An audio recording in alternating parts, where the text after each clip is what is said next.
Hong Kong. When Alan Yau was growing up in the Hong Kong of the 1990s and 2000s, it was a city where identity was rooted in worldliness and prosperity. People felt free to consider themselves Hong Kongers, Chinese and world citizens all at once. But lately, many have shifted to a more closed, inward-looking identity, said Mr. Yau, a researcher at the Chinese University of Hong Kong.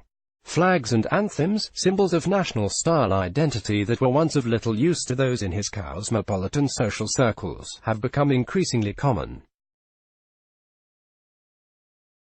Hong Kongers had always been proud, but there is something new, a feeling of besiegement, and from much more than mainland China's authoritarian leaders. Hong Kong's eruption into months-long protests may have been the result not only of Beijing's overreach, but also of seismic changes in Hong Kong identity itself, according to new research and opinion polling. Economic upheaval and a surge of immigration put Hong Kong's traditional identity under tremendous pressure. As a result, many developed a new kind of identity, one that is more strongly felt as well as narrower and more combative. Being Hong Konger and being Chinese, long complementary, suddenly came to feel exclusive. This turned the region into a powder keg that one scholar called one country, two nationalisms, in allusion to the one country, two systems policy that was meant to protect Hong Kong's status within China. So when pro-Beijing lawmakers pushed a bill to allow extradition to mainland China, it struck many as an attack not just on their rights but on their distinct identity at a moment when it already appeared vulnerable. The backlash that followed has widened divisions among Hong Kongers. While the city might appear united, surveys suggest that its residents are growing more distrustful of cultural outsiders and more polarized by ethnicity, age and class. Locals describe families torn apart by political differences. At protests, scuffles break out with growing frequency. When how we define ourselves got threatened, the issue exploded, said Mr. Yau. Looking back on the economic and cultural changes that preceded his city's mass uprising, he said, "It's all related. Dislocation and threat identity crises often begin with a loss of status. Something causes the social hierarchy to reshuffle, with some social class losing out. Its members, feeling threatened, rally behind a group identity, causing it to feel more important just as it is also in doubt." In Hong Kong, this started with an influx of money from mainland China's ballooning economy. Hong Kong became China's hub for financial services and a conduit for trade. And newly rich Chinese poured money into local real estate. Image a Chinese national flag on LED display in Tsim Sha Tsui, Hong Kong, in 2017. Credit Lim Yik FEI for the New York Times that drove up the cost of living, triggering a housing crisis.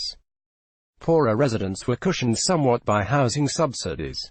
So were some blue-collar and service workers, whose industries got a bump from Chinese arrivals.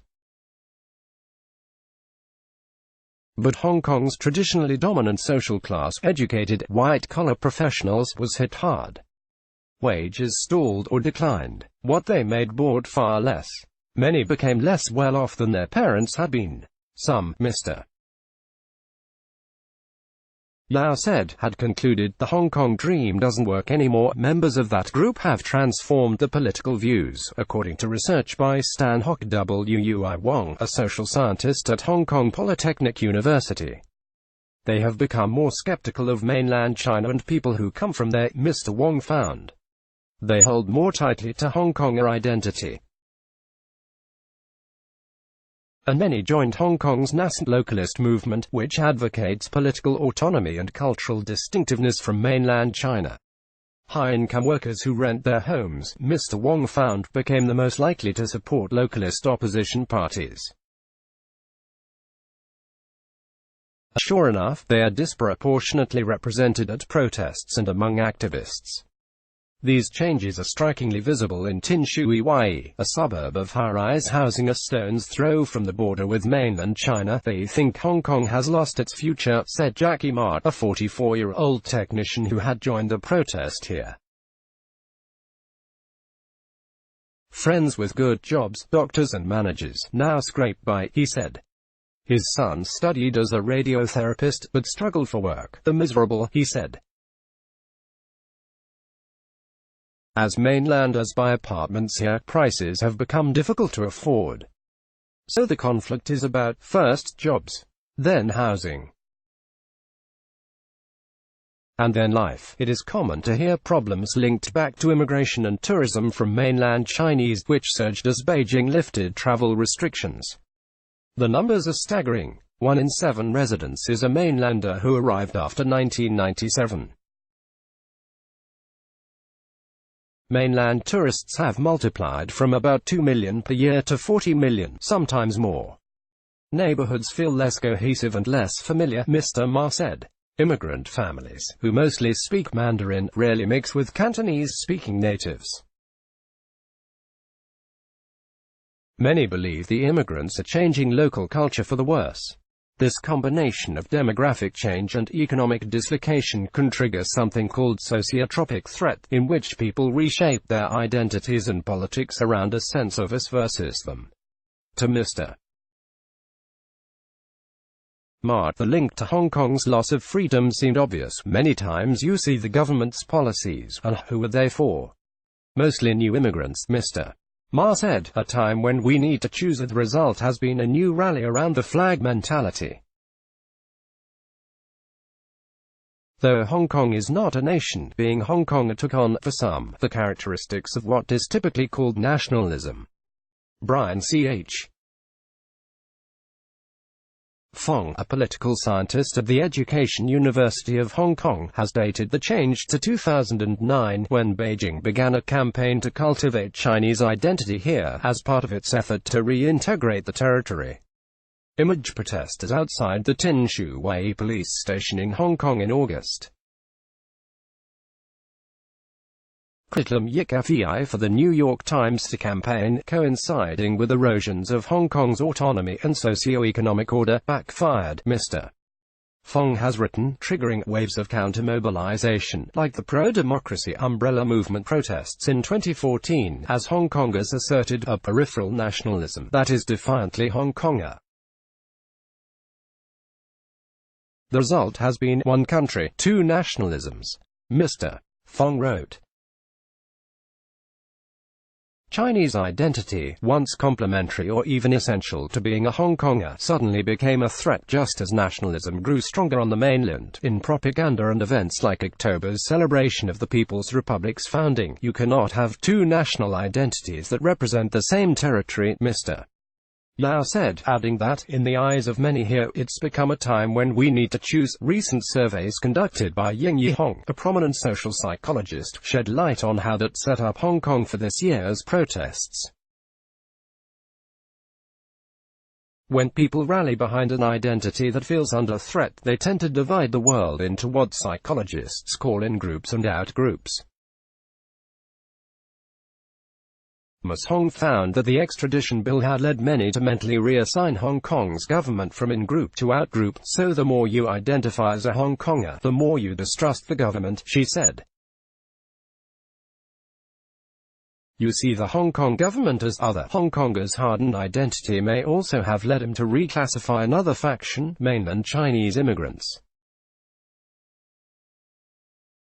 Ms. Hong examined attitudes toward mainlanders with a series of implicit association tests which use rapid-fire word association prompts to measure subconscious prejudices. We found that implicit bias is very strong, even stronger than white prejudice against African Americans, she said.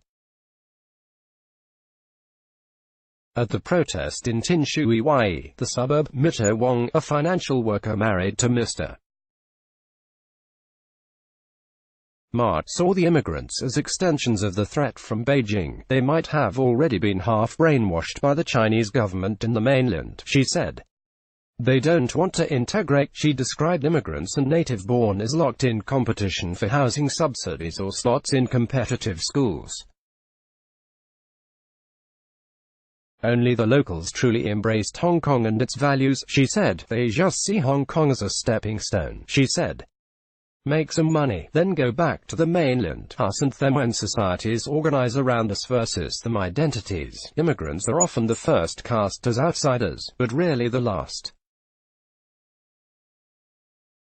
As fault lines open, societies can polarize. Ms. Hong's study found emerging divisions toward local government.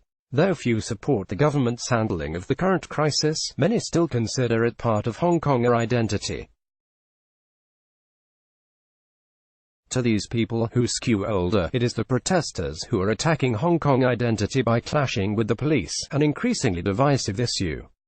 Image a rally in support of the government and the police in Tamar Park in July. Credit Lam Yik Fei for the New York Times. Many protesters face another frontline at home. Baby photos and dinner plans increasingly intersperse with bitter arguments over politics.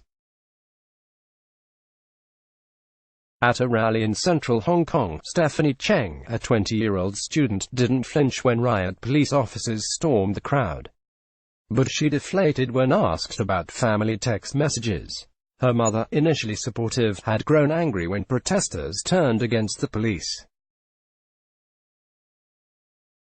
The two feuded over a viral Facebook post accusing protesters of burning cars. Many families are divided. I see this among my students, Ms. Hong said. And now they cannot even talk to each other. Such divisions appear to be widening rapidly with clashing interpretations of Hong Kong identity. I know lots of local families that have kicked out kids over political disagreements because they joined the protests, said Ms. Wong, the protester. Over a recent holiday, students at Mr. Yau's university coordinated refugee dinners for those who didn't feel comfortable going home, he said. Hong Kong may even be catching a disease that has plagued the United States, partisan polarization. I'm experiencing this myself. I'm yellow and my mother is blue, deep blue, Mr. Yau said, referring to the colors associated with Hong Kong's main political factions.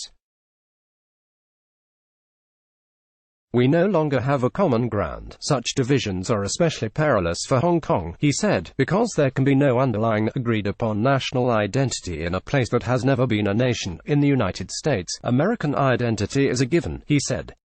You don't need to question it. We cannot say the same thing about Hong Kong. We can no longer define what is a Hong Konger anymore. That is the struggle. Let's block ads.